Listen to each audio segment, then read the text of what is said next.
Hey guys, this is Harper. I'm back to do another video blog about clickbait this time. I'm a communication studies student at West Virginia University, and I'm going to talk a little bit about why clickbait is such a pain in the butt and what it even is.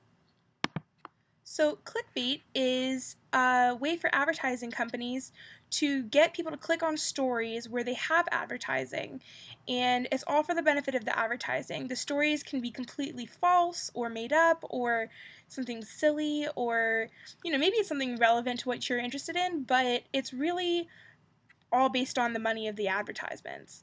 Each time you click on one of the articles that is involved with the clickbait, you actually are sending money to the advertising company who has the ads on that page.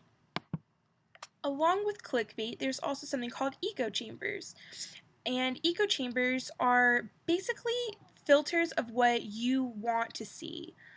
Things that relate to you as a person and what you'd be invested in. So, the perfect way to explain this is honestly through this election. If you're a Democrat, you're going to want to see things about Hillary Clinton and maybe things that are very anti Trump. And vice versa. If you're a huge Trump supporter, you're not going to want to see things that are supportive of Hillary. You're going to want to see things that are more invested in Trump's campaign and why he would be a better president than she would be. So the only problem with this is people then don't see the other side. So if you were very pro-Trump, you wouldn't see any of the things that Hillary might have that could actually contribute to her being a good president. And same thing the other way around. You may only be seeing the things about Trump saying mean things about immigrants or women or whatever, but you might not then see some of the positive things that he might try to do for the country and instead just be upset at the fact that you're hearing those things. It's very one-sided. So there's a man named Jonah Berger who has done a lot of research and written a book on it about coding in social media.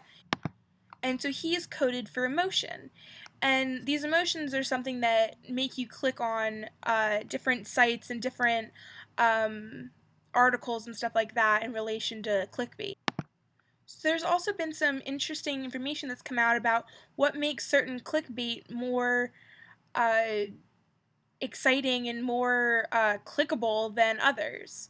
So something that tends to get people to click a lot and have an emotional reaction to are people who are famous. So for example, if you see Trump's face on something, that might make you feel one way or the other, and more likely than not, you're going to have a certain feeling and you're going to want to know more about this. So because he's in a position of political power right now, and also his background of being a famous person and having a reality TV show and all of his businesses and all of that kind of stuff, you're going to have an opinion on him. And by seeing just his face and then some kind of ambiguous headline, you might click on that because you know who he is.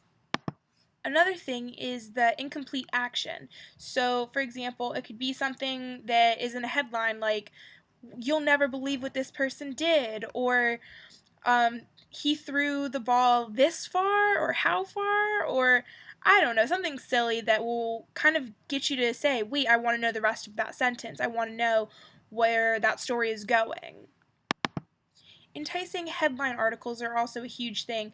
So, for example, if someone has an article that has something about what is this person doing off screen, or what is this person doing in this picture, or what's really happening at this convention, or something like that, people are going to be interested and all of a sudden feel the need to click on whatever that article is. So, the way that companies and advertisers get you to click on some of these articles and ads are all based off of emotion.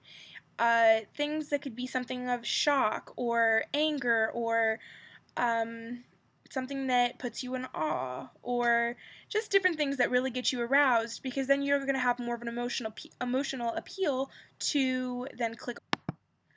The companies who are involved with clickbait sites really are out just to get money. So they will do whatever they can to get you to click on their articles and links so then you can see their advertisements and they get paid. It's as simple as that. They don't really care what your opinions are, they just want you to click on whatever they're selling.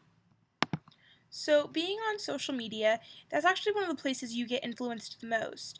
Your friends and your family will post things all the time, and that's all you see. So, when you have a whole bunch of people who are very pro one way or anti the other, that's what you're going to start seeing a whole bunch of, and you're going to start believing more and more and more.